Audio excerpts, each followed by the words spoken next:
I like how that box looks. The box looks as cool as anything. I know. What's cool is it looks like someone tried to replicate an old engine.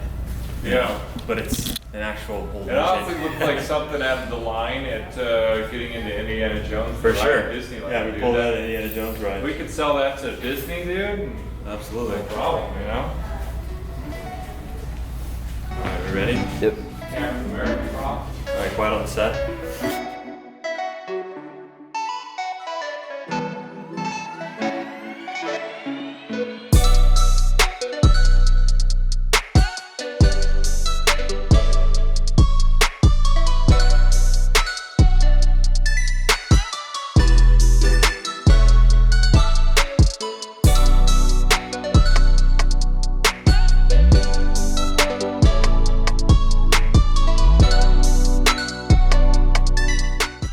Hey, what's up guys? Matt Laidlaw here. So I want to talk to you with Nick about a topic that we get asked a lot of questions about, and that is, what is a good beginner Harley-Davidson? So I might see a comment or a question from someone that comes in the showroom floor if a breakout or for an iron or if a street glide is a good bike for a beginner.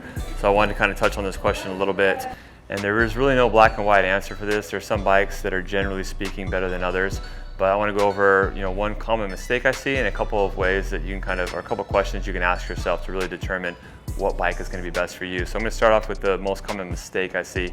People come in and they look around at the bikes and they base their decision solely on cosmetics. So people come in, they walk around the showroom floor and they get a bike that they feel like is the best looking. And that is, typically speaking, not going to be also the best functionally for them, as a new rider especially. So when you're going in, you want to take into consideration a lot of other criteria than just going up to the bike that you think looks the best and purchasing it. And don't get me wrong, looks are very important. That's why you're buying a Harley and not a Honda. It's because we want our bike to look good, right? But there's more to it than just looks. So second thing is that there's two main criteria that I think people need to look at when they're buying a new Harley-Davidson when they're a beginner. So the first one is you both have to take into consideration your experience. So we are talking about beginners, but there are varying degrees of the spectrum of being a beginner, right? So there are the people that are beginners that have absolutely no motorcycle experience at all.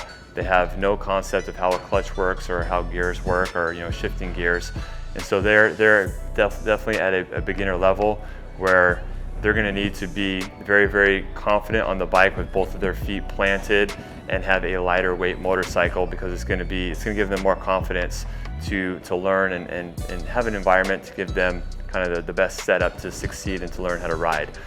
Now, that being said, if you're someone that has experience riding a dirt bike maybe, or scooters or other motorized two-wheel vehicles, you do have one leg up when it comes to riding a motorcycle and learning how to ride a Harley-Davidson.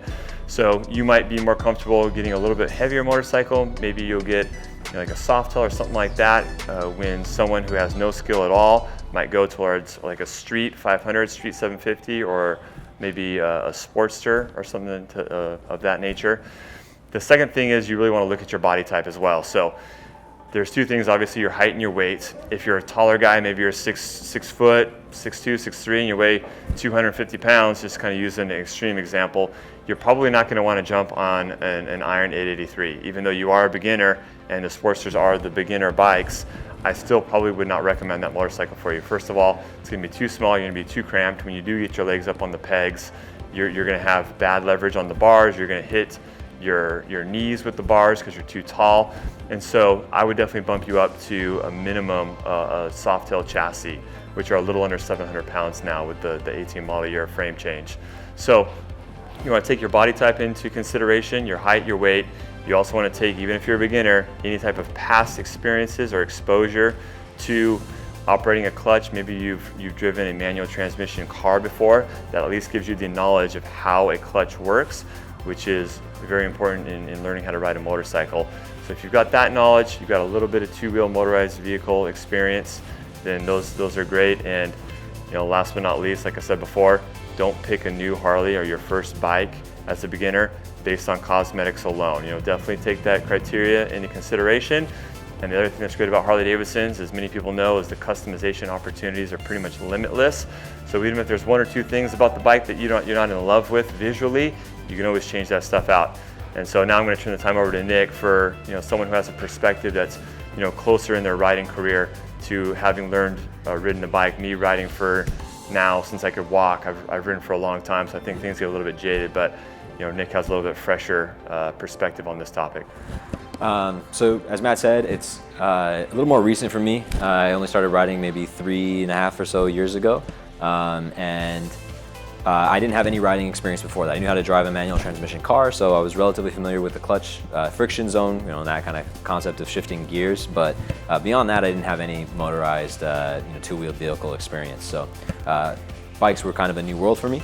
I started learning on my father's FXR, and then immediately after that I bought an 1125R Buell, which is probably not the best place to start, but it does bring me to a point that Matt kind of touched on, which is that it's not always as important which bike it is that you're looking at. Quite often it's important who you are, and whether that's your physical size, as Matt touched on, or whether it's your demeanor. I've spent a lot of time around fast cars. I have a lot of respect for machinery, and I knew that I was a little bit older. By the time I started learning, I was well past my college years, so I knew I was going to be respectful of the Buell.